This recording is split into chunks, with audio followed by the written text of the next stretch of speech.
कैसे हो? I know, मैं समझ सकती हूँ बच्चों। वाहिगुरु कृपा करन सब ठीक हो। सत श्री अकाल जी। बोलो बेटे सत श्री अकाल।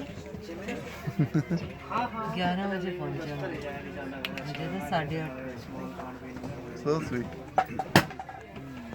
अपनी बस सेवा है गुरुद्वारा प्रबंधक कमेटी द्वारा चलाई जाती है। तो चौंक तो बस सीधा तुर के जाने पे असी हरमंदर साहब वाल। सतगुर दाता मेल मिलाओ।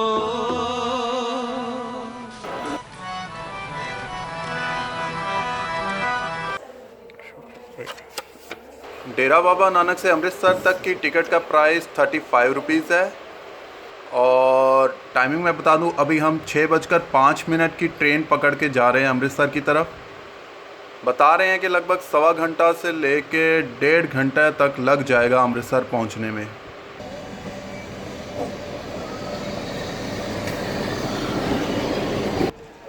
छे बज के 5 मिनट का टाइम हो गया इस समय। तो हुण गड्डी साडी कहते चलती है इस टाइम ही निकल जाती होंगी है। असी इत्थे पहुँच गए सी 5:45 बजे।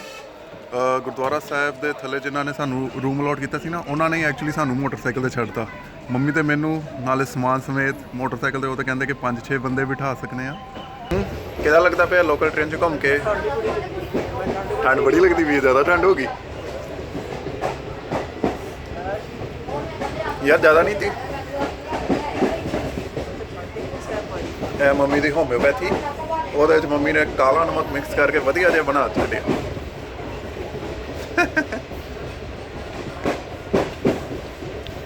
बीबी ठर गई, चादर पूरी लपेट ली है।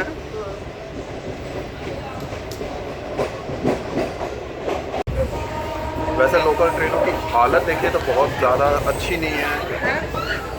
सीटों पे बिल्कुल सफाई नहीं है, बिल्कुल धूल मिट्टी से भरी हुई है। ऊपर आई थिंक कुछ भी फंक्शन नहीं है, प्रॉपर लाइट्स नहीं है। आधी लाइट चल रही है, आधी ऑफ है।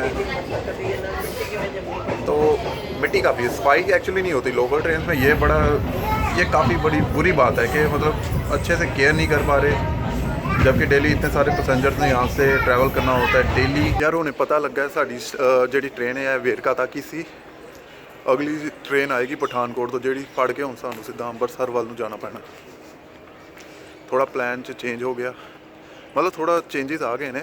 वैसे स्टेशन मास्टर ने कहा सी अंबरसर तक जाएगी, बट सारे कहते पे ने कि वेरका तो ही है। तो अगे तो तुहानू जे अमृतसर मेन स्टेशन जाना है तो फिर तुहानू पिछों दूसरा प्लेटफॉर्म, मतलब प्लेटफॉर्म भी चेंज करके, सामने देख रहे हो इधर प्लेटफॉर्म चेंज करके नैक्सट प्लेटफॉर्म तो पठानकोट दी आ रही एक्सप्रेस वो फड़ के जाना पड़ेगा अपने अमृतसर वाल। पीछे जौन सी ट्रेन आपको नज़र आ रही है, मेरे पीछे जो ट्रेन खड़ी है, इसी ट्रेन में हम बैठ कर आए थे। इसने हमें वेरका उतार दिया है। लगभग 1.5 घंटा लगा यहाँ पर पहुँचने में। डेरा बाबा नानक से यहाँ तक 1.5 घंटा लग जाएगा। और उसके बाद अब हमें कह रहे हैं कि 15 मिनट बाद पठानकोट से आ रही है ट्रेन, वो पकड़कर हम मेन अमृतसर के स्टेशन पर जा पाएंगे। तो वेट कर रहे हैं, आती है तो देखते हैं, पहुँचते हैं।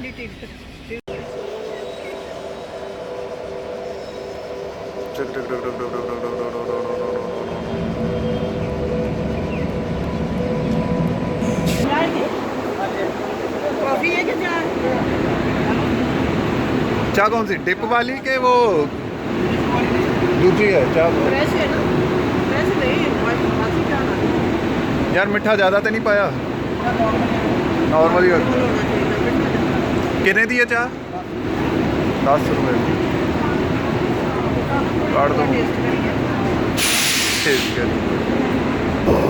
जब पंजाब आने पे एक चीज़ तो पता चल गई है, चाहे कुछ भी यहाँ पे महंगा हो, चीनी यहाँ पे बहुत सस्ती है। जितनी बार चाय मिली है ठोक के चीनी डाली है। मैं कह रहा हूँ इतनी चीनी पूरे साल भर में नहीं मैंने पी होगी जितने 2-3 दिन में ये पी ली है। तो जो शुगर वाले हैं उनको केयरफुल रहना, यहाँ पे आके स्पेशली बोल देना। नॉर्मल का मतलब होता है फुल चीनी, नॉर्मल से भी कम वाली चाय मंगवाना ज़्यादा बेटर रहेगा। वेरका जंक्शन तो लेके अमृतसर लगभग सानू 10 मिनट लग गए, मतलब हमें 10 मिनट लग गए यहाँ तक पहुँचने में। ज़्यादा टाइम नहीं लगता। वेरका जंक्शन अराउंड 8 किलोमीटर ही दूर है। बस ये है कि गाड़ी 8 बजे आई और 8:10 पे हमें उतार दिया यहाँ पे। स्टेशन से अगर हम देखें ना, जैसे ही बाहर निकलेंगे हमें दरबार साहब जाने के लिए या तो ऑटो मिल जाएंगे या फिर कोई और ऐसे शेयरिंग वाली गाड़ियाँ, या फिर दरबार साहब से गुरुद्वारा साहब से फ्री बस सर्विस भी है जिसके कुछ टाइमिंग होंगे, मुझे लग रहा है कुछ टाइम में आती होगी, और उससे पकड़ कर भी आराम से फ्री में आप जा सकते हैं दरबार साहब। तो अभी हम बाहर निकल रहे हैं और देखते हैं भाजी एग्जिट केड़े पास एग्जिट आप दरबार साहब जाना। हाँ जी इधरों निकल जाइए हुणे, इधरों निकल जाइए। अच्छा भाई एक और चीज़, अपने दरबार साहब वालों बसेस जड़ियाँ आंदियां वो किधर खलोंदी है? Left side. हाँ जी शुक्रिया।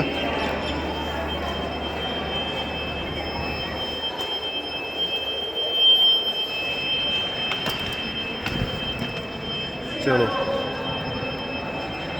भाजी होरां ने दस्सिया इधरों बाहर निकल के थोड़ा लैफ्ट नूं जाओ, उधर ही दरबार साहब जान वालियां बसां आंदियां, ते असीं हुण चले हाँ।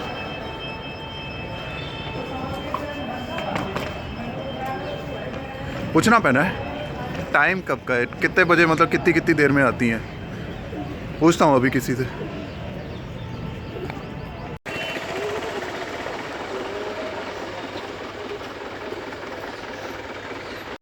बह गए हूँ उसकी बस चलते हूँ, चले सीधा दरबार साहब मत्था टेकन पहुँचने चाहती। वैसे जी फ्री अपनी बस सेवा है गुरुद्वारा प्रबंधक कमेटी द्वारा चलाई जाती है, तो हर एक ट्रेन वाइज टाइम ही है। आई थिंक थोड़ी देर च आती रहती होनी है, इन्होंने कुछ टाइमिंग फिक्स होने ने। आप किसी को पूछ सकते हो या इतने आके वेट कर सकते हो बस की। सामने ही है बिल्कुल, रेलवे स्टेशन तो जितना ही बाहर निकलोगे सामने ही पार्किंग च है बस आती है, फ्री सर्विस है, कोई चार्जेस नहीं है।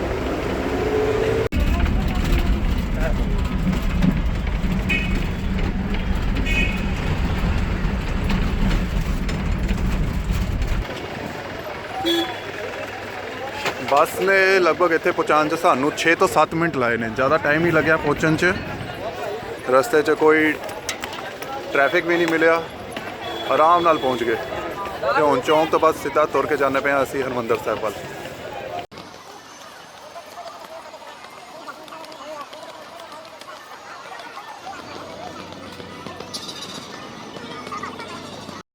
सामने बिल्कुल नज़र आता पे जलियांवाला बाग, इधरों एंट्रेंस हैगी है, तो हुण असीं मुड़ांगे राइट साइड सीधा जाके है अपना हरमंदर साहब। यह सामने दिस रहा अपने हरमंदर साहब जी का गेट। 8:45 बजे का टाइम हो चुका है।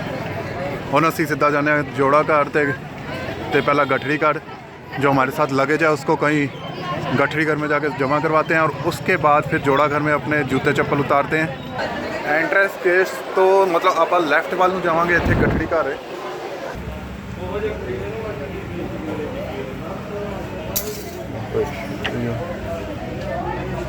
दस ओके अपना टाइमिंग है, खुला होएगा ना, हर वेले मिलता।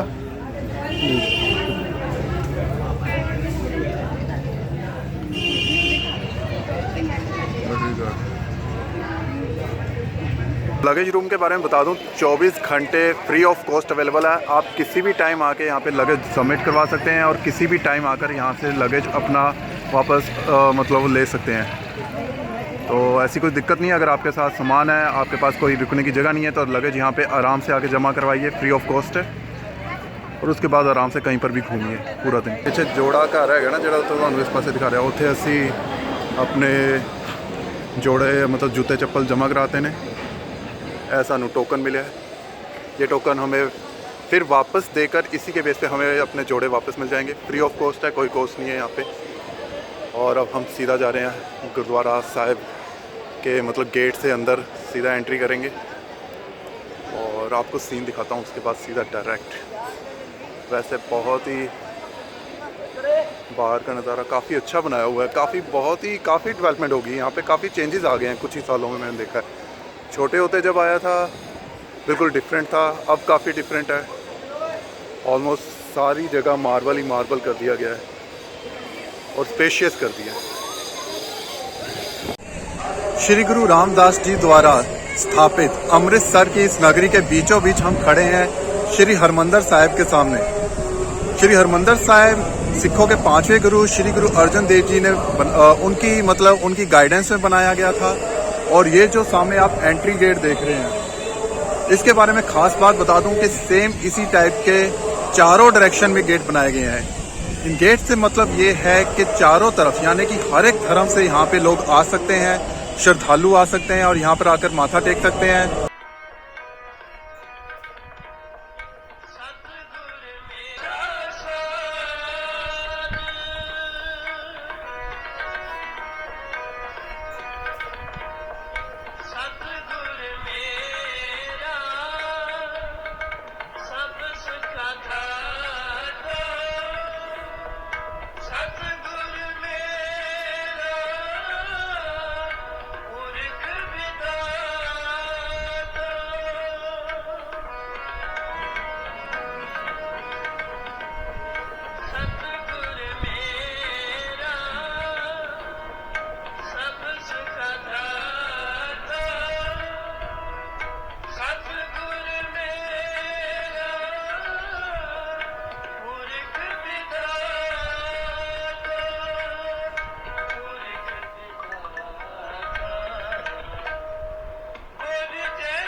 ਤੇ ਇਸ ਵਕਤ ਤਾਂ ਅਸੀਂ ਸ਼੍ਰੀ ਹਰਮੰਦਰ ਸਾਹਿਬ ਅੰਮ੍ਰਿਤਸਰ ਵਿਖੇ ਔਰ ਇੱਥੇ ਅਗਰ ਆਪ ਪਿੱਛੇ ਵੇਖ ਰਹੇ ਹੋਵੋਗੇ ਤੇ ਉਹ ਹੈ ਲੰਗਰ ਹਾਲ।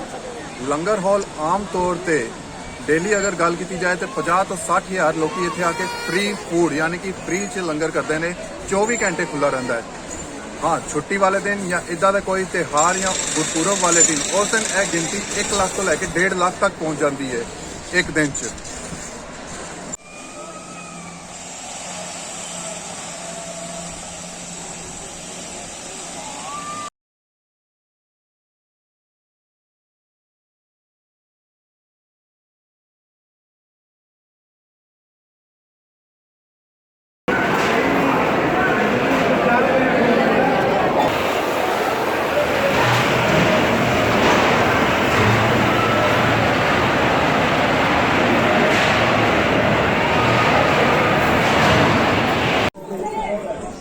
गुरु रामदास जी द्वारा स्थापित इस नगरी के बीचों बीच बिल्ड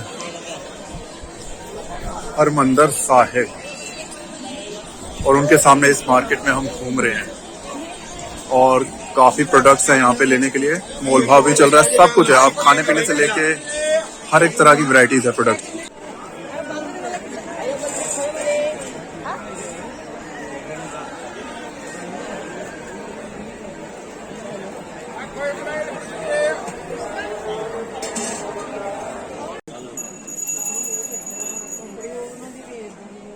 गोल्डन टेम्पल से 100 मीटर की दूरी ते स्थापित जलियांवाला बाग। अगर इसके बारे में बात करें तो ਅਸੀਂ ਜਦੋਂ ਵੀ ਭਾਰਤ ਦੀ ਆਜ਼ਾਦੀ ਲਈ ਕੁਰਬਾਨ ਹੋਏ ਲੋਕਾਂ ਨੂੰ ਯਾਦ ਕਰਨੇ ਹਾਂ ਤਾਂ ਸਾਡੇ ਮਨ ਵਿੱਚ ਜਲਿयांवाला ਬਾਗ ਦੀ ਯਾਦ ਤਾਜ਼ਾ ਹੋ ਜਾਂਦੀ ਹੈ। 13 ਅਪ੍ਰੈਲ 1919 ਨੂੰ ਅੰਮ੍ਰਿਤਸਰ ਦੇ ਜਲਿयांवाला ਬਾਗ 'ਚ ਜੋ ਕੁਝ ਹੋਇਆ ਉਹਦੀ ਆਪਾਂ ਸਿਰਫ ਕਲਪਨਾ ਹੀ ਕਰ ਸਕਨੇ ਆ, ਪਰ ਪਤਾ ਨਹੀਂ ਸੱਚੀ ਕਿੰਨੇ ਲੋਕ ਇੱਥੇ ਉਹਨਾਂ ਨੇ ਆਪਣੀ ਜਾਨ ਗਵਾ ਦਿੱਤੀ। ਇਸ ਦਿਨ ਅੰਗਰੇਜ਼ਾਂ ਨੇ ਨਿਹੱਤੇ ਭਾਰਤੀਆਂ ਨੂੰ ਗੋਲੀਆਂ ਚਲਾਈਆਂ, ਅੰਨੇਵਾਹ ਗੋਲੀਆਂ ਚਲਾਈਆਂ। ਨਾ ਬੱਚਾ ਵੇਖਿਆ ਨਾ ਬੂੜਾ ਵੇਖਿਆ, ਬਸ ਗੋਲੀ ਚਲਾਉਂਦੇ ਰਹੇ ਤੇ ਕਿੰਨੇ ਹੀ ਲੋਕਾਂ ਨੇ ਆਪਣੀ ਜਾਨ ਗਵਾ ਦਿੱਤੀ। ਇਹਦੇ ਹਿਸਟਰੀ ਅਗਰ ਖੁੱਲ ਕੇ ਬਤਾਉਂ ਤਾਂ ਇਦਾਂ ਹੈਗੀ ਕਿ ਜਲਿयांवाला ਬਾਗ 'ਚ ਰੋਲਟ ਐਕਟ ਦਾ ਵਿਰੋਧ ਕਰਨ ਲਈ ਇੱਕ ਸ਼ਾਂਤੀ ਸਭਾ ਆਯੋਜਿਤ ਕੀਤੀ ਗਈ ਸੀ, ਜਿਸ ਵਿੱਚ ਜਨਰਲ ਡਾਇਰ ਨਾਂ ਦੇ ਇੱਕ ਅਧਿਕਾਰੀ ਨੇ ਉਸ ਮੀਟਿੰਗ 'ਚ ਮੌਜੂਦ ਲੋਕਾਂ ਨੂੰ ਰੋਕਣ ਲਈ ਉਹਨਾਂ ਤੇ ਗੋਲੀਆਂ ਚਲਾਈਆਂ ਸਨ। ਇਸ ਕਾਰਨ ਬਹੁਤ ਸਾਰੇ ਲੋਕਾਂ ਨੇ ਆਪਣੀ ਜਾਨ ਬਚਾਉਣ ਲਈ ਖੂਹ 'ਚ ਵੀ ਛਾਲ ਮਾਰ ਦਿੱਤੀ ਸੀ। ਉੱਥੇ ਇੱਕ ਖੂਹ ਵੀ ਹੈਗਾ ਹੈ ਜਿੱਥੇ ਉਹਨਾਂ ਨੇ ਛਾਲ ਮਾਰ ਦਿੱਤੀ ਸੀ, ਪਰ ਕੁਝ ਸਮੇਂ ਬਾਅਦ ਖੂਹ 'ਚ ਲਾਸ਼ਾਂ ਦੇ ਢੇਰ ਲੱਗਣੇ ਸ਼ੁਰੂ ਹੋ ਗਏ ਅਤੇ ਜਲਿयांवाला ਬਾਗ ਕੁਝ ਹੀ ਮਿੰਟਾਂ ਵਿੱਚ ਸ਼ਮਸ਼ਾਨ ਘਾਟ 'ਚ ਤਬਦੀਲ ਹੋ ਗਿਆ। ਇਸ ਦੌਰਾਨ ਲਗਭਗ 1650 ਰਾਉਂਡ ਗੋਲੀਆਂ ਚਲਾਈਆਂ ਗਈਆਂ ਸਨ। ਸੋਚ ਸਕਨੇ ਹਾਂ ਅਸੀਂ ਇਤਨੀ ਬੇਦਰਦ ਮਤਲਬ ਹਿਸਟਰੀ ਹੈਗੀ ਹੈ ਕਿ ਇਹਨੂੰ ਯਾਦ ਕਰਨ ਤੇ ਹੀ ਰੌਂਗਟੇ ਖੜੇ ਹੋ ਜਾਂਦੇ ਨੇ। ਹਾਂ, ਉਸ ਤੋਂ ਬਾਅਦ ਉਦਮ ਸਿੰਘ ਨੇ ਜਨਰਲ ਡਾਇਰ ਦੀ ਹੱਤਿਆ ਕੀਤੀ ਸੀ, ਆਪਣਾ ਬਦਲਾ ਲਿੱਤਾ ਸੀ, ਪੂਰਾ ਕੀਤਾ ਸੀ। ਅੰਗਰੇਜ਼ ਜਨਰਲ ਡਾਇਰ ਨੂੰ ਲੰਦਨ 'ਚ ਜਾ ਕੇ ਗੋਲੀ ਮਾਰੀ ਸੀ। हरमंदर साहिब से 30 किलोमीटर दूरी पर बना वाघा अटारी बॉर्डर, जो कि इकलौता रोड था 1999 से पहले इंडिया और पाकिस्तान के बीच। उसके बाद अमन सेतु खुला था कश्मीर में, और उसके बाद कई ऐसे रास्ते खुले हैं, जैसे कि अभी करतारपुर कॉरिडोर भी खुला है। हाँ, इसके बारे में बता दूं कि हर शाम होने से पहले यहाँ पे एक सेरेमनी सेलिब्रेट की जाती है, जहाँ पर दोनों तरफ से जो हमारे नेशनल फ्लैग हैं, पाकिस्तान का नेशनल फ्लैग है, उन्हें उतारा जाता है, और उसके बाद गेट, दोनों तरफ से गेट खोले जाते हैं और आपस में हैंडशेक होता है, और इसी के साथ काफ़ी अच्छा मतलब एक सेलिब्रेशन टाइप का मूड बन जाता है। बहुत अच्छे से यहाँ पे सेरेमनी मनाई जाती है, और काफ़ी अच्छे से जो भी हमारे सोल्जर है वो परफॉर्म करते हैं। बहुत मज़ा आता है। अगर आप अमृतसर आए हैं तो वाघा अटारी बॉर्डर ज़रूर जाएं। ज़्यादा नहीं है यहाँ से, अगर आप गोल्डन टेम्पल से बाहर किसी से भी पूछेंगे, वहाँ पे शेयरिंग कैब्स भी चलती हैं।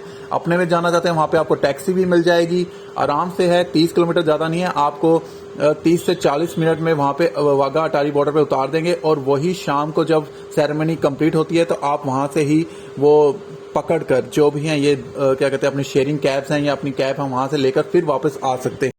अगर आप अमृतसर आए हैं तो यहाँ पर पार्टीशन ऑफ इंडिया म्यूज़ियम ज़रूर जाना, जहाँ पे ये बताया गया है कि 1947 में जब इंडिया और पाकिस्तान के बीच में पार्टीशन हुआ था तो तब लोगों ने क्या क्या फील किया था उस समय, वो उन सब की मतलब उनके मुंह जुबानी बताई हुई उस समय की कहानी है।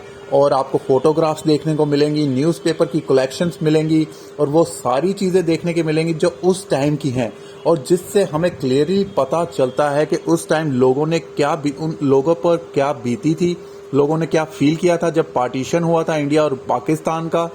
तो अगर अमृतसर आए तो सच में ये मस्ट प्लेस है जाने के लिए, अगर आपको अपनी हिस्ट्री जाननी है इंडिया के पार्टीशन के बारे में है।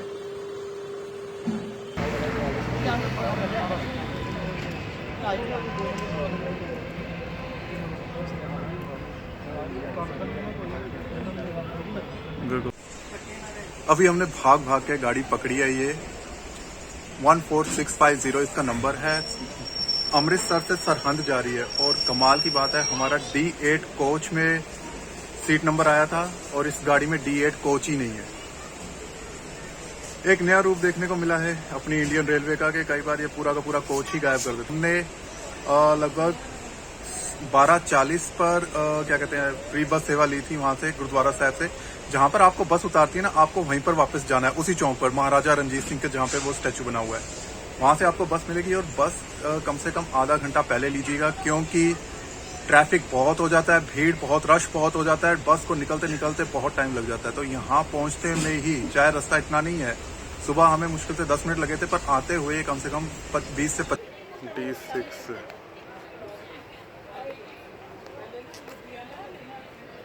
जरा ये डब्बा था, ये D6 है, ए वाला आ गया,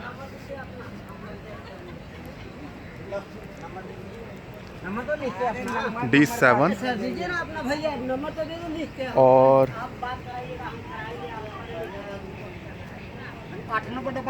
आज 8 लगा ही नहीं है शायद, तो फिर किसी में वही फिर किते ना किते एडजस्ट करके ही जाना पैना, वही मैं देख रहा पाया। और ये डब्बा है, ये EXT1 लिखा हुआ है, SC1 है, वैसे चौक से किसी ने SC1 भी लिखा हुआ है इस पे, D8 है ही नहीं। और जबकि हमें टिकट में अलॉट हुआ था D8। मैं क्या, रेलवे वालों की बड़ी अजीब सी कहानी गढ़ी गई है, यहाँ पे D8 डब्बा ही नहीं लगाया।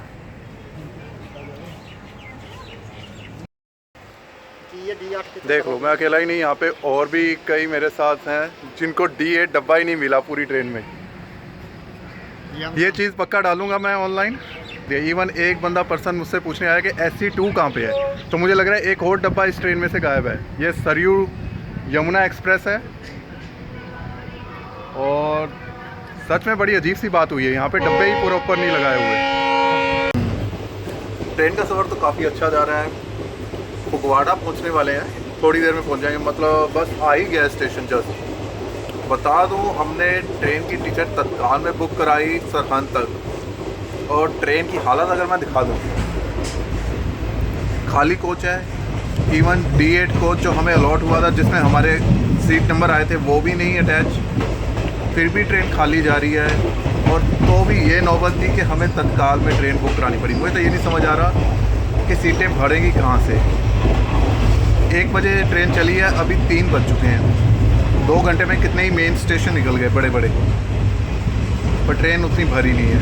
और सरहद तक हमें फिर तो जनरल में भी टिकट मिल जानी चाहिए थी, जबकि इन्होंने ज़बरदस्ती नहीं दी, ब्लॉक। चलो आपको सरयू एक्सप्रेस की सैर करवाता हूँ, दिखाता हूँ अंदर क्या कंडीशन है रेलवे की, रेल की कितनी सफाई है, टॉयलेट बाथरूम की कंडीशन क्या है।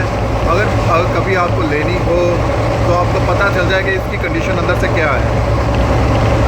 दिखाता हूँ ऐसे, आइए मामी।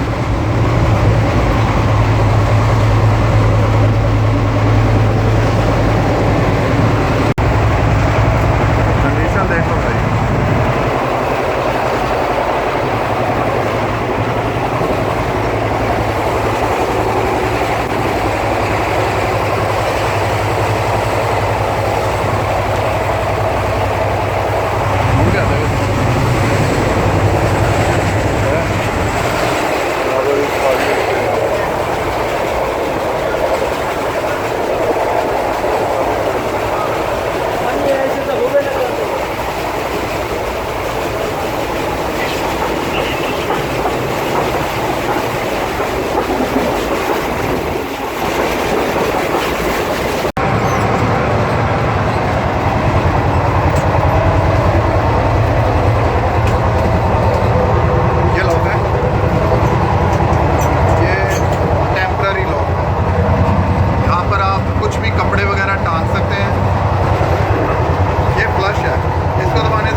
पैसे लगते हैं, उसकी टिकट महंगी है तो सफाई ज़्यादा होनी चाहिए थी, जबकि ऐसा नहीं है।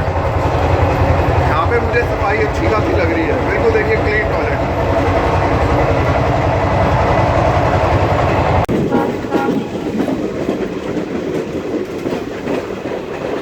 तो पहुँच गए हम सरहद, और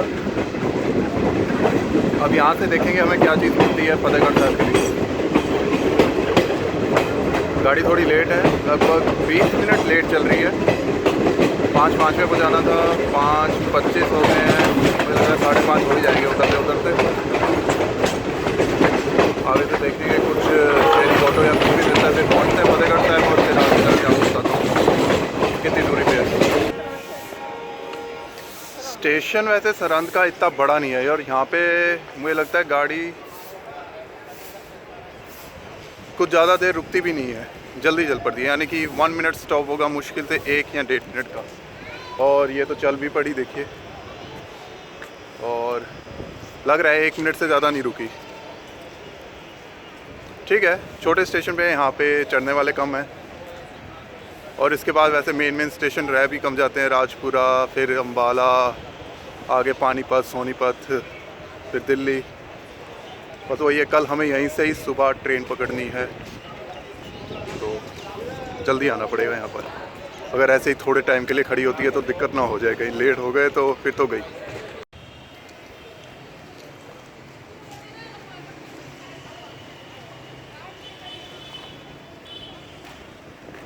और स्टेशन से निकलने के बाद हमें ऑटो मिल गया। एक्चुअली वो शेयरिंग ऑटो यहाँ से चलते हैं, जो कि 20-20 रुपये लेकर आपको फतेहगढ़ साहिब छोड़ देंगे। ज़्यादा टाइम नहीं लगा, 10 से 15 मिनट लगे होंगे पहुँचने में। रोड्स बिल्कुल ठीक थी, स्मूथ थी, आराम से आए ऑटो की गड़गड़ गड़गड़ में देखते हुए। और जैसे ही उतरे हमने अंदर जाके पूछा कि यहाँ पे यात्री निवास है, तो हमें बताया, वहाँ पे एक भाजी ने बताया कि आपको माता गुजरी यात्री निवास जाना है, जो कि गुरुद्वारे से लेफ्ट साइड, मतलब जैसे ही आप एंट्री करोगे ना, वहाँ से लेफ्ट साइड चले जाना। लेफ्ट साइड आप जाते जाओगे तो वहाँ पे ही आपको बोर्ड साइंस मिल जाएंगे, किसी से भी पूछ लेना, वो बता देंगे। और यहाँ पर माता गुजरी निवास में हमने एसी रूम लिया है। एक्चुअली एसी रूम में इंग्लिश टॉयलेट है, मम्मी जी को ज़रूरत थी तो इंग्लिश टॉयलेट के कारण, और उसका किराया है, उसकी जो रेंट है वो है 500 रुपीज़। अगर आप नॉर्मल रूम रहते हैं विदाउट एसी, उसमें इंडियन टॉयलेट मिलेगी और उसका किराया है 100 रुपीज़। तो जैसे आपकी सहूलियत हो उस टाइप से आप रूम ले सकते हैं। एक रूम में आराम से 5 से 6 लोग रुक सकते हैं, आई थिंक रुक जाना चाहिए, इतनी स्पेशियस है।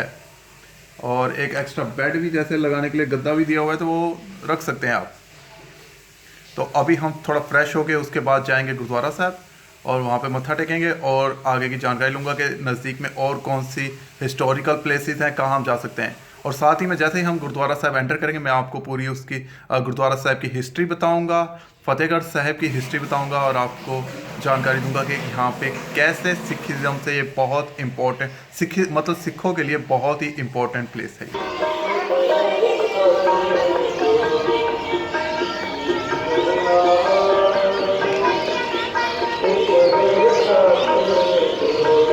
गुरुद्वारा परमिसेस में वीडियो बनाना मना है, इसलिए मैं बाहर आके यहाँ की हिस्ट्री बता रहा हूँ। यहाँ पर सन 1707 में गुरु गोविंद सिंह जी जब चमकौर की लड़ाई से बाद उनके परिवार से विछोड़ा हो गए थे, तो यहाँ पे उनकी माता जी माता गुजरी और छोटे साहिबजादे वो बिछड़ कर यहाँ पे आ गए थे। यहाँ पे अपने मुग़ल के जो वहाँ पे वज़ीर थे, यहाँ पर वज़ीर खान मतलब मुग़लों के जो सूबेदार थे वज़ीर खान, उन्होंने उन्हें गिरफ़्तार किया और यहाँ पर छोटे साहिबजादों को सज़ा दी गई।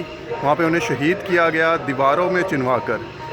और कारण ये था कि उनसे पहले कहा गया कि आप इस्लाम कबूल कर लो, जबकि उन्होंने कहा कि हम इस्लाम कबूल नहीं करेंगे।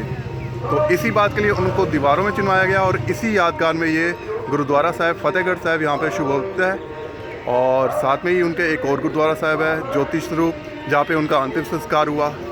यही हिस्ट्री है और इसी हिस्ट्री के कारण सिख मतलब जो है कि रिलीजन में इसकी बहुत बड़ी महत्व है।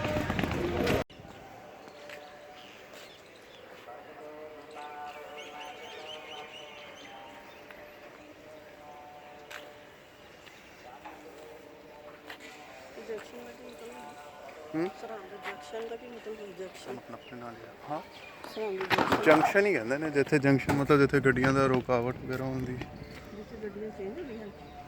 हाँ 7:35 ਦਾ ਟਾਈਮ ਹੋ ਗਿਆ और ਅਸੀਂ ਆ ਚੁੱਕੇ ਹਾਂ ਸਰਹੰਦ जंक्शन ਤੇ। ਇੱਥੇ 7:48 ਤੇ ਆएगी अपनी अमृतसर शताब्दी। अगर आप लोगों ने फड़नी है तो सीधा प्लेटफॉर्म नंबर 2 पे आया करो।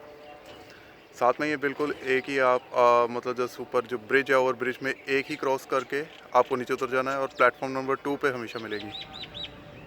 और ज़्यादा टाइम नहीं लगेगा, यहाँ से 3 घंटे का सफ़र है, पता भी नहीं चलना कैसे निकल जाने।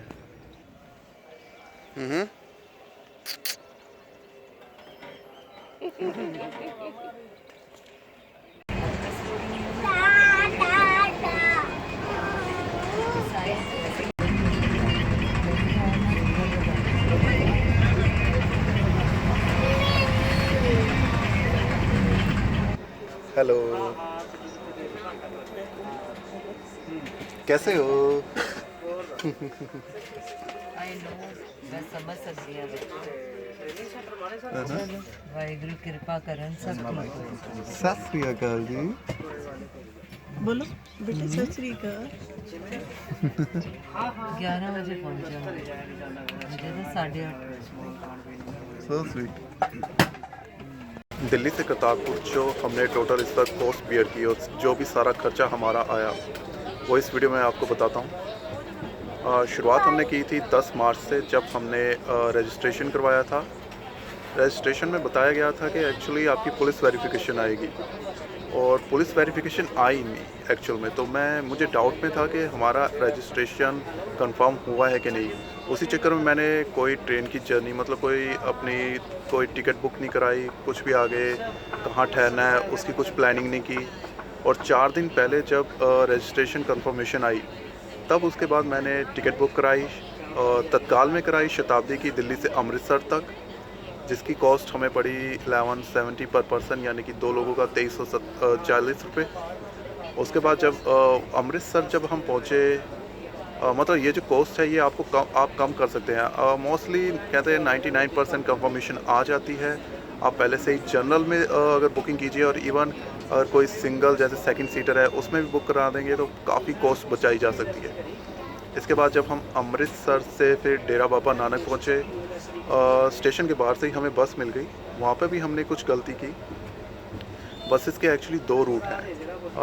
एक रूट वाया अजनाला है, एक रूट वाया फतेहगढ़ और समथिंग है। फतेहगढ़ वहाँ पे भी आता है बीच में, क्या कहते हैं, जो डेरा बाबा नानक के बीच में रास्ता है, वो वाला रूट अगर पकड़ के जाते तो हमें टाइम कम लगता, कॉस्ट कम लगती। वैसे बस की कॉस्ट आई थी 65 रुपीज़ पर पर्सन, 2 लोगों के पड़े थे 130 रुपये। जो भाजी जा रहे हैं ये टिकट चेक करके जा रहे हैं। एक्चुअली टिकट नहीं चेक करी, इनको सिर्फ नाम बता दिया इन्होंने, उसी से ही कंफर्म कर लिया।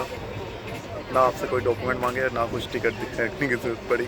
सिंपल नाम बताओ, आपकी टिकट, आपकी सीट कंफर्म है, नथिंग। चलो जी, हम खाना आ गया साडा।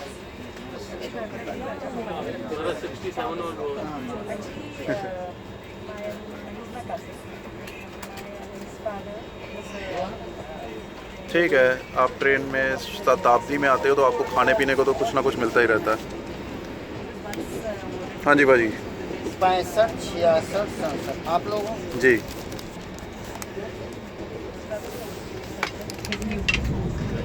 मैडम। मैडम जी, मेरा क्या चीज़ है, वेजिटेरियन है ना ये? हाँ जी। वैसे नॉन वेज में क्या डिफरेंट है? ऑमलेट है। ऑमलेट है? ऐसे पता, अच्छा सिर्फ ऑमलेट है और कुछ नहीं है मतलब वैसे? नहीं वधिया, मैं क्या नॉन वेज ही फिर करा लेंगे। वो लिखा होता है ना, ऑप्शन च आता है। जब भी आप रेलवे टिकट कराओ उसमें ऑप्शन में आता है कि आप वेजिटेरियन करवा सकते हो या नॉन वेजिटेरियन। तो हमने वेजिटेरियन करवाया है, देखते हैं क्या निकलता है इसमें। देखो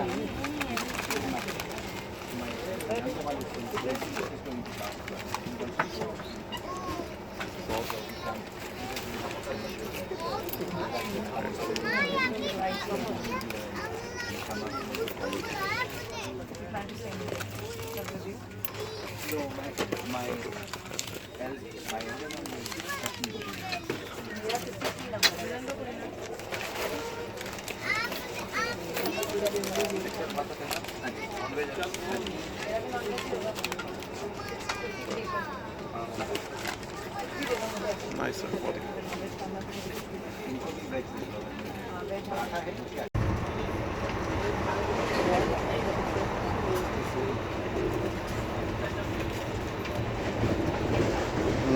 वो पाजी सामने देख रहे हैं, वो मुझे पकड़ा गए हैं। ये पुड़िया सी जिसमें लिखा हुआ है चाय की सामग्री।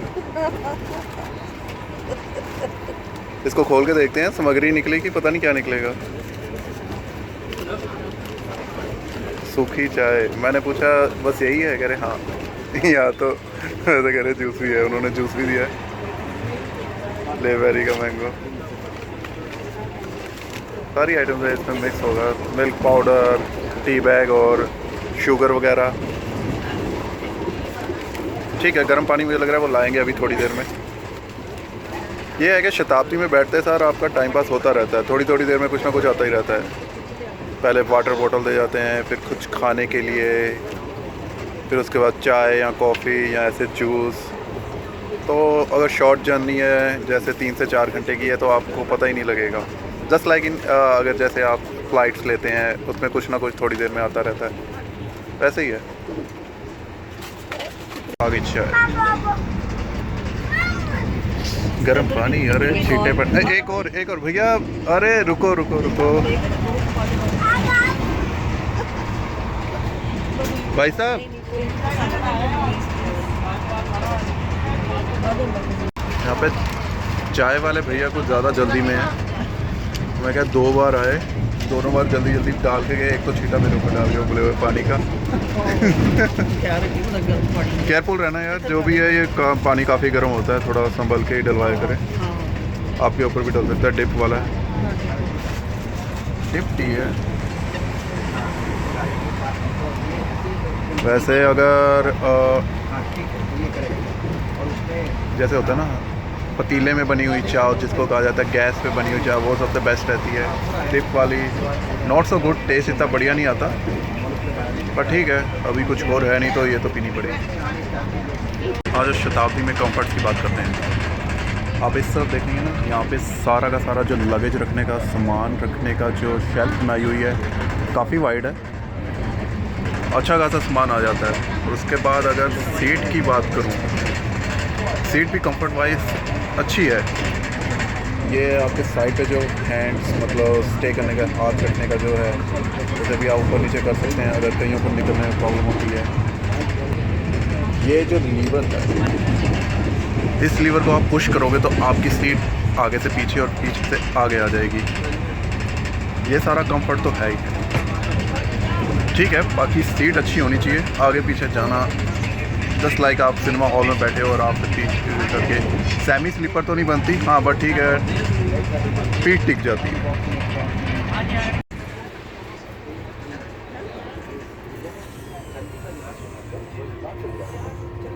फ्रंट पे आपके गैप है काफ़ी, घुटने नहीं लगते, अच्छे खासे 6 फुट का बंदा आराम से बैठ सकता है, पैर लंबा करके।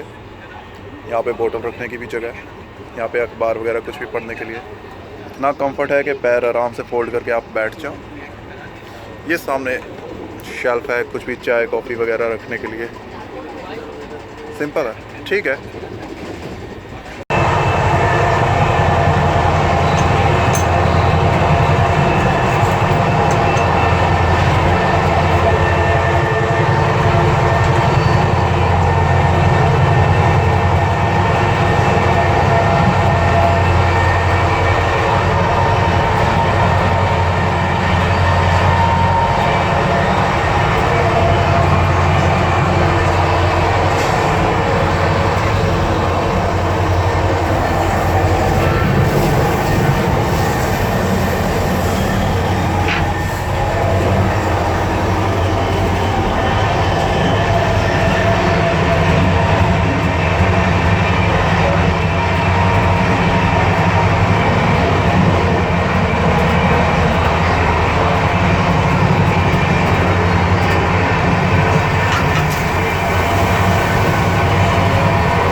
ਭਾਜੀ ਖਲੋਤੇ ਨੇ ਤੇ ਇਹਨਾਂ ਨੇ ਬਹੁਤ ਹੀ ਅੱਛੀ ਇਨਫੋਰਮੇਸ਼ਨ ਦੀ ਹੈ जो भी लोग मतलब ऐसे दूर की स्टेटों से आ रहे हैं या साउथ या जो भी ईस्ट या कुछ ऐसी हैं, उनके लिए काफ़ी ज़्यादा चेकिंग हुई है। प्लीज़ ब्रो, मैं आपका नाम जान सकता हूँ? Yeah, my name is Bharat. Bharat, मेरा नाम अमनदीप सिंह है। Okay. प्लीज़ यार share information. Okay. First, I have seen the videos in YouTube. This about Kartarpur corridor. बिल्कुल, मैंने भी वो वीडियो देख के, मैं भी वीडियो देख के ही आया हूँ यहाँ पे। Yes. But how I don't know, I have connect to this place. I don't know. By seeing the videos only, I have got connected. By seeing the videos, I have asked my friends about to 10 members. But all are telling that so much distance we can't come. That Pakistan means I will not come. But by telling that, I am getting so much excited. Still more to get here. So I came. दोस्तों, मतलब ज़्यादातर लोग ना पाकिस्तान आने से actually इसलिए डरते हैं, उनको लगता है कि उनके पासपोर्ट पे ना स्टैंप ना लग जाए। तो मैं फिर क्लियर कर दूं, पासपोर्ट पे स्टैंप नहीं लगती, ETA मिलता है, सिर्फ आपको एक पास मिलता है, उस पे स्टैंप लगती है इमिग्रेशन की। पासपोर्ट पे कोई एंट्री नहीं होती, इसलिए प्लीज़ मत डरें। तो And for coming here, I have faced 4 verifications from intelligence, 3, and from local 1. Yes, I have passed 4 verifications. 4 level की इनकी हुई है इंटेरोगेशन या इन्वेस्टिगेशन, जो भी कहा जाए। सच में आईवी ने आके इनके घर में मतलब इनको 3 बार चेक कर लिया। उन्होंने कहा है कि मतलब वो ये ज़्यादातर ये हो जाता है ना माइंड में कि ये एक मतलब सिख ना होकर, इवन दूसरी पंजाबी भी नहीं है और दूसरी स्टेट से हैं बिल्कुल, तो ये क्यों जाना चाहते हैं। हाँ, पर्पस यार हर एक का घूमने के लिए हर कोई आ सकता है यहाँ पे। पहली वीडियोस में हमने देखा है कई शहरों से आए हैं, कई जगह से आए हैं लोग, बट इतनी स्ट्रिक्ट मतलब इतनी वेरिफिकेशन करना सच में बहुत ही नई चीज़ पता चली भाई से। बट फिर भी हिम्मत है भाई की, इतनी दूर से यहाँ पे अकेले आए हैं, है ना? Yes, yes. सिर्फ देखने के लिए करतारपुर साहिब अकेले घूमने यहाँ पे आए। सच्ची। चलो thank you brother. Thank you, और thank wish you very happy journey. आप जहाँ पर भी जाएं ऐसे ही अच्छे से घूमें और आगे से थोड़ी कम चेकिंग आए। मैं कह रहा हूँ इंडिया के बाहर और जाएं। Okay. Thank you very much भाई। कितना लगता पे लोकल ट्रेन च घूम के? ठंड बड़ी लगती भी है, ज़्यादा ठंड होगी यार? ज़्यादा नहीं थी। मम्मी की होम्योपैथी, ਉਹਦੇ 'ਚ ਮੰਮੀ ਨੇ ਕਾਲਾ ਨਮਕ ਮਿਕਸ ਕਰਕੇ ਵਧੀਆ ਜਿਹਾ ਬਣਾ ਛੱਡਿਆ।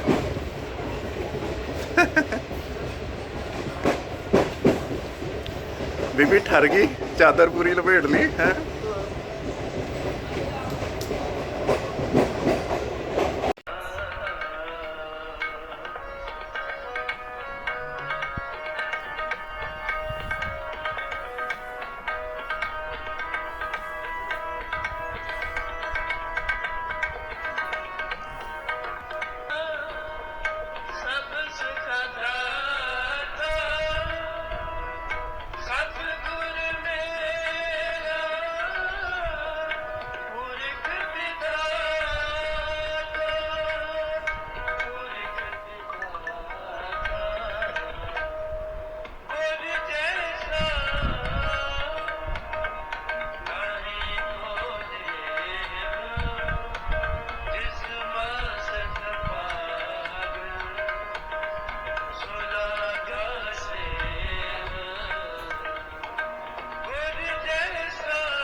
ਕਿਦਾਂ ਦਾ ਲੱਗਦਾ ਪਿਆ ਨਾਲ ਚੱਲ ਕੇ?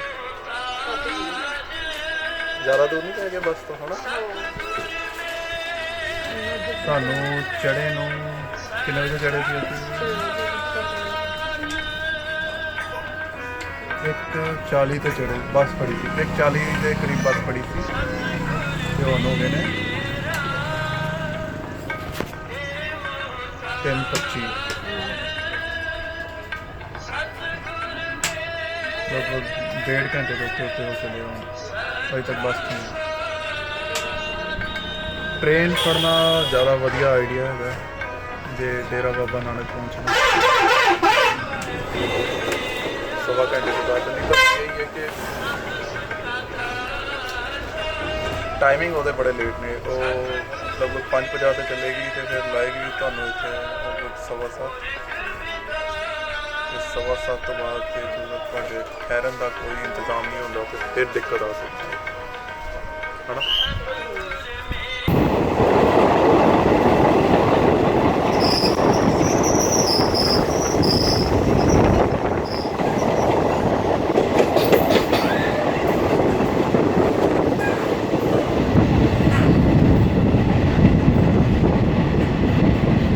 ट्रेन के सफ़र में यात्रा करते हुए काफ़ी शायर लोगों ने कुछ शायरियाँ लिखी हैं। कुछ एक दो लाइनें मुझे याद आई हैं कि इश्क ना हुआ ट्रेन हो गई है, अगले ही स्टेशन पर बेवफा हो गई है। हाँ, ये भी कहा जा सकता है कि आपको ट्रेन छोड़ जाती है, बट स्टिल एक और शायर ने भी ये लाइनें लिखी हैं कि चाहे ट्रेन आपको पूरा प्यार नहीं कर पाती है पर कम से कम मंजिल तक तो पहुंचाती है। तो ऐसी ही कई शायरी, कोई लाइन्स अच्छे से बोल नहीं पाया यार क्योंकि इतनी प्रैक्टिस नहीं है, बट स्टिल ट्राई किया। काफ़ी अच्छा सीन हुई थी ये।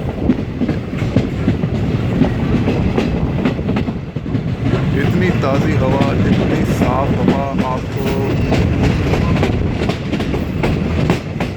किसी भी शहर में नहीं देखने को मिलेगी, दिल्ली हो, मुंबई हो, कहीं पर भी हो। खेतों की बात ही अलग है। यहाँ पर जो भट्टी में से हल्का हल्का धुआं निकलता है उसकी सीन ही अलग हो जाता है। सामने सूरज हल्का हल्का मतलब चढ़ आया है। वैसे अभी 6:45 बज चुके हैं। जल्दी, काफ़ी जल्दी पहुँचा दिया ट्रेन ने हमें। ट्रेन का सफ़र सच में बहुत बेहतर है। अगर आप सच में कहीं घूमने चाहें तो ट्रेन के सफ़र पे ही जाएँ। मैं कहूँगा बसेस में भी इतना मज़ा नहीं आता, बाय प्लेन आपको पता ही नहीं चलता आपका सफ़र कब पूरा हो जाता है। हाँ, ट्रेन में सब कुछ पता चलता है आपको। बहुत अलग अलग तरह के यात्री मिलते हैं, मतलब बहुत अलग तरह के पैसेंजर मिलते हैं जिनसे बातें होती हैं, जिनके घर के बारे में जानते हैं, वो आपके बारे में जानने शुरू होते हैं, नई जानकारियाँ प्राप्त होती हैं।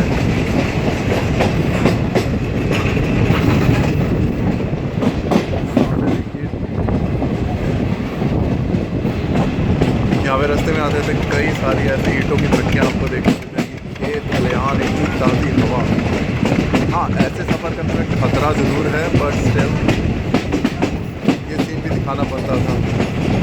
और हवा इस समय बहुत ठंडी है। 26 मार्च है, मुझे उम्मीद नहीं थी कि इतनी ठंडक होगी, पर सुबह के टाइम वाकई बहुत ठंडक हो जाती है क्योंकि खेत और ग्रीनरी काफ़ी है यहाँ पे, खेत खलिहान है, पेड़ पौधे हैं, तो उसके कारण ठंडक बनी रहती है। दिल्ली में तो अभी काफ़ी गर्मी हो चुकी है, इतनी ठंडक नहीं है। और कुछ ही देर में पहुंच जाएंगे बस अमृतसर से चलेंगे गोल्डन टेम्पल। वहाँ पे आपको गोल्डन टेम्पल के दर्शन करवाएंगे, हरमंदिर साहब के दर्शन करवाएंगे। कल करतारपुर साहिब गए थे तो काफ़ी अच्छा लगा। आज हरमंदिर साहब तो काफ़ी अच्छे जाने हैं, बहुत अच्छी अच्छी प्लेसेस घूमने को मिल रही है। घर से बाहर तो निकलो एक बार। हेलो, कैसे हो? आई नो, मैं समझ सकती हूँ बच्चों। वाहिगुरु कृपा करन सब ठीक। सत श्री अकाल जी। बोलो बेटे सत श्री अकाल। 11 बजे पहुँचा मुझे तो 8:30। So sweet.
ਨਹਾਉਂਦੇ ਨਹੀਂ ਲੋਕੀ ਇੱਥੇ ਕਿਹੜੇ ਸਰੋਵਰ ਚ ਨਹਾਉਣਾ ਚਾਹੀਦਾ ਸਵੇਰੇ ਨਹਾ ਜਾਈਏ ਇੱਥੇ ਠੰਡਾ ਪਾਣੀ ਹੈ ਸਰੋਵਰ ਡੇਰਾ ਬਾਬਾ ਨਾਨਕ ਸ਼੍ਰੀ ਗੁਰਦੁਆਰਾ ਸਾਹਿਬ ਦੇ ਪਿੱਛੇ ਸਾਹਮਣੇ ਇਸ ਵਕਤ ਅਸੀਂ ਜਾ ਰਹੇ ਹਾਂ ਸਿੱਧਾ ਖੂਹ ਦੇ ਵੱਲ ਜਿਨ੍ਹਾਂ ਦਾ ਇਤਿਹਾਸ ਹੈ ਕਿ ਆਪ ਆਪਣੇ ਕਈ ਰੋਗ 18 ਰੋਗ ਮਤਲਬ ਦੂਰ ਕਰ ਸਕਦੇ ਹੋ ਇਸ ਖੂਹ ਦੇ ਜਲ ਨਾਲ ਲੈ ਕੇ ਜਾਵਾਂਗੇ ਤੋ ਦੇਖਨੇ ਆ ਜਾਓ ਖੂਹ ਦਾ ਪਾਣੀ ਇਹ ਆਪਣਾ ਨਿਸ਼ਾਨ ਸਾਹਿਬ ਵਾਓ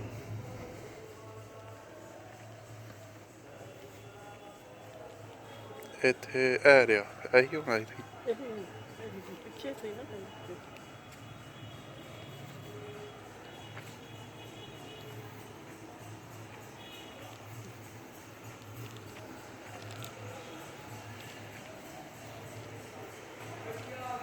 ਇਹੀ ਹੈ ਇਤਿਹਾਸਕ ਖੂਹ ਦਾ ਪਵਿੱਤਰ ਜਲ ਉਧਰੂ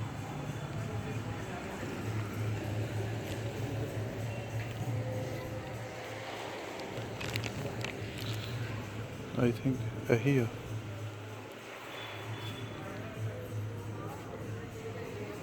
ਵੈਸੇ ਲਿਖਿਆ ਹੋਇਆ ਇੱਥੇ ਆਪਣੇ सामने इत्थे लिखा हुआ है इतिहासक खूह दा पवित्र जल इत्थे लवो जी मतलब ये जो नल है यहाँ पे खूह दा पानी आ रहा है तो इधरों वो असी जल लै सकने हाँ इशना पी सकने हाँ थोड़ा जिहा लैके अमृत के तौर पर ਨਹਾਉਂਦੇ ਨਹੀਂ ਲੋਕੀ ਇੱਥੇ ਕਿਹੜੇ ਸਰੋਵਰ ਚ ਨਹਾਉਣਾ ਚਾਹੀਦਾ ਸਵੇਰੇ ਨਹਾ ਜਾਈਏ ਇੱਥੇ ਠੰਡਾ ਪਾਣੀ ਹੈ सरोवर डेरा बाबा नानक श्री गुरुद्वारा साहिब के पीछे सामने इस वक्त ਅਸੀਂ ਜਾ ਰਹੇ ਹਾਂ ਸਿੱਧਾ ਖੂਹ ਦੇ ਵੱਲ ਜਿਨ੍ਹਾਂ ਦਾ ਇਤਿਹਾਸ ਹੈ ਕਿ ਆਪ ਆਪਣੇ ਕਈ ਰੋਗ 18 ਰੋਗ ਮਤਲਬ ਦੂਰ ਕਰ ਸਕਦੇ ਹੋ ਇਸ ਖੂਹ ਦੇ ਜਲ ਨਾਲ ਲੈ ਕੇ ਜਾਵਾਂਗੇ ਤੋ ਦੇਖਨੇ ਆ ਜਾਓ ਖੂਹ ਦਾ ਪਾਣੀ ਇਹ ਆਪਣਾ ਨਿਸ਼ਾਨ ਸਾਹਿਬ ਵਾਓ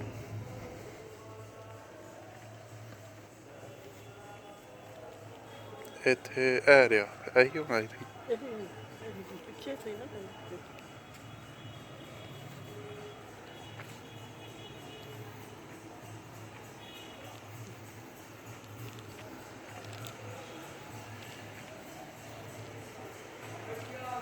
ਇਹੀ ਹੈ ਇਤਿਹਾਸਕ ਖੂਹ ਦਾ ਪਵਿੱਤਰ ਜਲ ਉਧਰੂ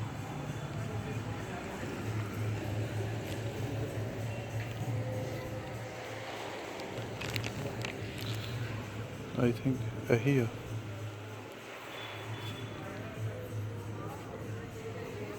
ਵੈਸੇ ਲਿਖਿਆ ਹੋਇਆ ਇੱਥੇ ਆਪਣੇ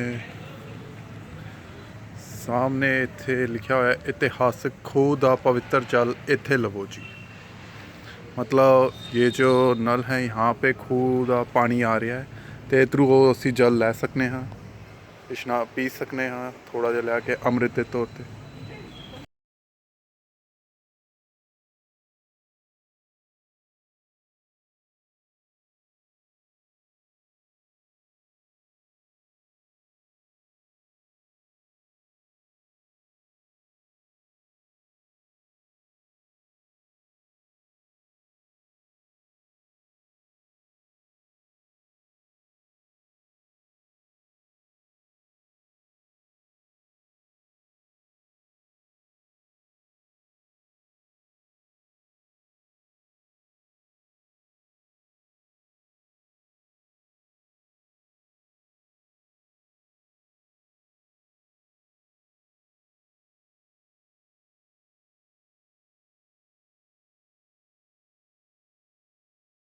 Thank you.